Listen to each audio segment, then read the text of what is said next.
I'm going to read a little bit from Prophecy Revealed. It's the second book in the World Paranormal Organization series.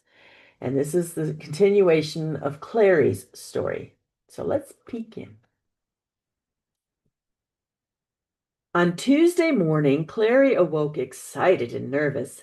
Today was her first dragon training day. Clary showed up at the Dragon Plateau to begin her training. The memories of the first time she arrived at the Dragon Plateau rushed in. She had rescued 16-year-old Michael after he shifted into a dragon, and his family had not only cast him out of their lives, but had chained him up inside a dark cave. At the time, Clary was so focused on the dragon realm and trying to think of how to get Michael the help he needed, she accidentally pulled both of them to the plateau. That's where Clary met M, the leader of the Avanish Dragon clan. M had readily accepted the newly transformed teenage dragon, and Michael joined M's clan. M assured Clary that Michael would immediately begin dragon training, and that's also when Clary found out she could transform into a dragon.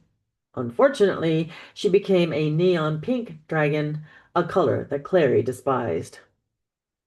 This time, Clary was back on the plateau for her own dragon training. The huge silver dragon M approached and greeted Clary. Tahini, it's good to see you. Are you ready to begin your dragon training? Yes, I am, M. Yes, sir. Oh, and my name is Clary. I thought we moved beyond the whole calling me Tahini thing. I am not roasted and ground sesame seed spread. M didn't have a chance to respond since Michael came up behind him, bumped Clary, a normal young dragon greeting, and said, Whoa, what happened to you, Clary? You grew in size and you're no longer pink. Clary looked down at her dragon self to see a rich, deep plum color with intense highlights. She slid her short dragon arms down the scales, admiring her scaled armor. Um, I don't know, M explained.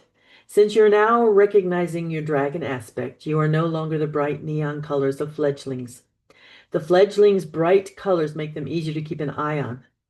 Ah, here's your instructor now. Let me introduce you to Sensei, your dragon instructor. Sensei wasn't as large as M, but she had the feeling of Sensei being much older than M. Clary felt great wisdom and strong energy from Sensei and was sure he was revered in the dragon community.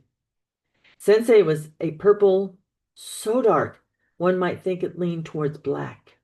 But when the light hit his scales, the purple iridescence danced along the edges of each scale.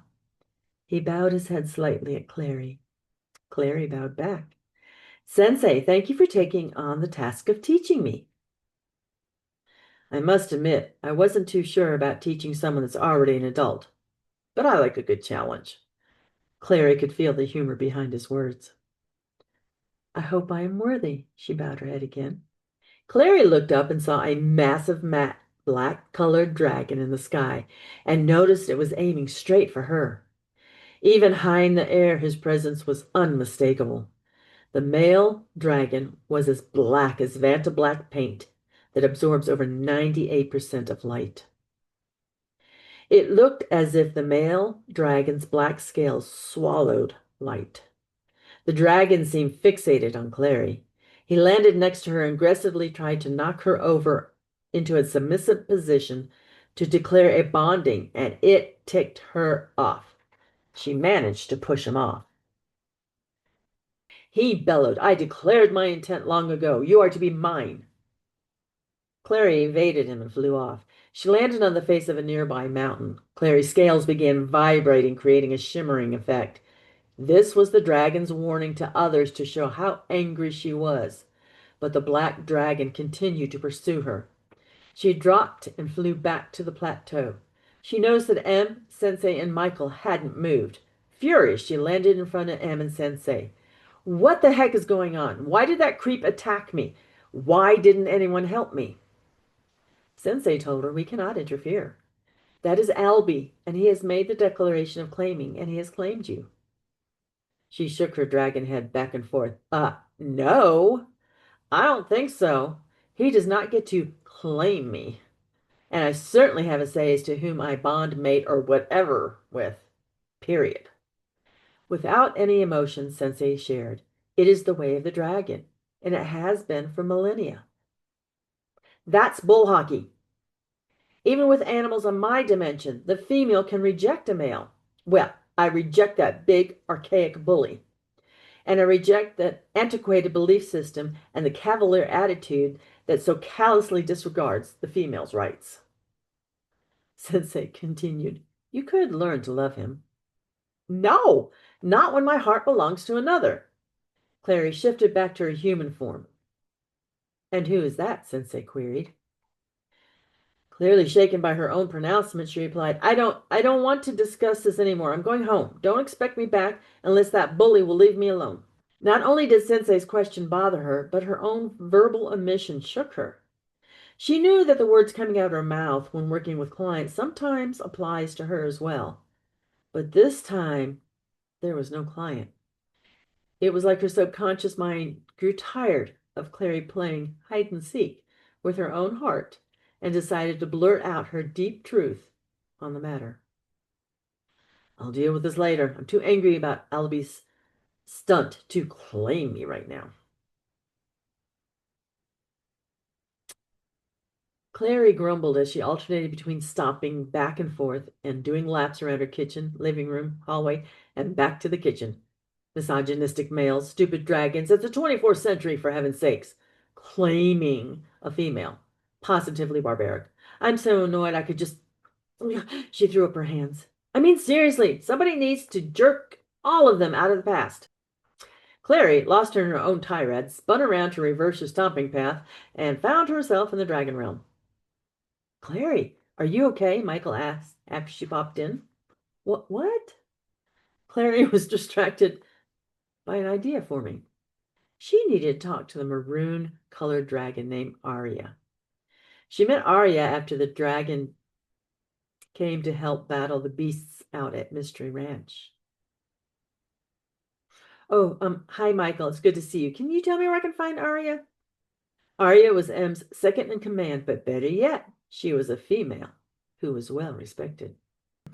Michael sent Clary the directions to where Arya could be found. Clary shifted to her dragon self and took flight. She followed Michael's directions and soon saw the peak she sought. She gently landed and changed back to human form. Greetings, Clarima. Arya came up behind Clary, startling Clary. Arya was a large maroon-colored dragon. For such a large creature, dragons are incredibly quiet. Clary spoke to Arya. I apologize for coming unannounced, but I really need to talk to you about the archaic practice of claiming a mate. Are you okay with it? I mean, you were raised with this practice and taught it was acceptable, but are you okay with being bullied by someone and forced into a bonding, or would you rather bond for love? Arya swished the back half of her tail on the ground, sending little dust plumes with each slide of the tail. You ask a hard question, Clarima, and you're putting out some very chaotic vibes here. May I ask if this is related to Albie? Well, yes and no. The incident with Albie initiated this discussion.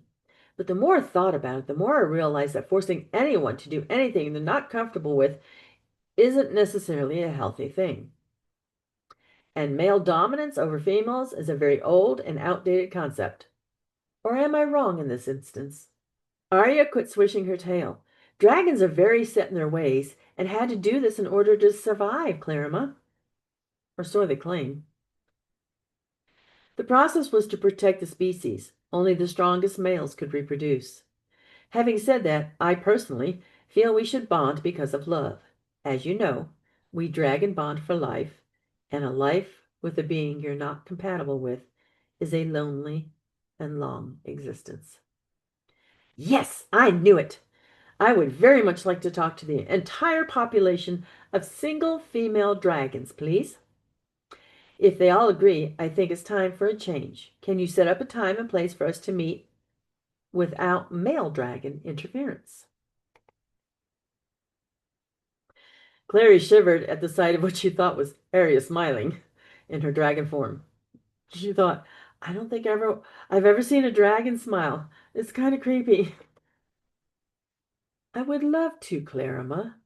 Arya made a sound that made Clary think she was laughing. This should be rather entertaining. I will set it up.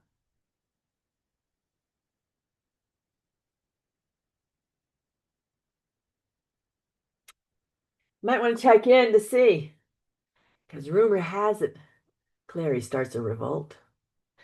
Prophecy revealed. You can get it. Check it out in my bio link. Thanks. Bye.